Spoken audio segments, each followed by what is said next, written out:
Et on vous parle ce soir du conflit au Soudan. Les forces de soutien rapide qui s'opposent à l'armée régulière semblent en perte de vitesse, mais pas dans la région du Darfour. De violents combats ont permis au RSF des avancées territoriales, une évolution de la situation qui risque fort de nuire aux civils. La correspondance régionale de Bastien Renouille.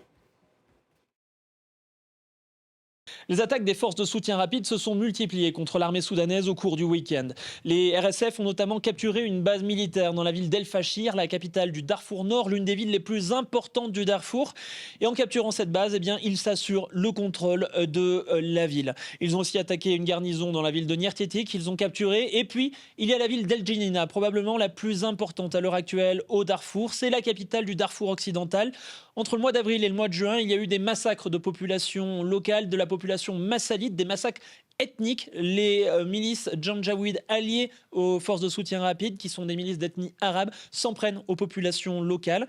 Des centaines, voire des milliers de personnes, hommes, femmes et enfants, ont été tués. Et des centaines de milliers d'autres, au moins 400 000, ont fui en direction du Tchad voisin pour éviter les violences.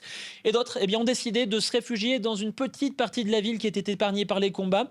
Dans cette partie, il y avait encore une garnison de l'armée soudanaise. Elle a dû battre en retraite au cours du week-end.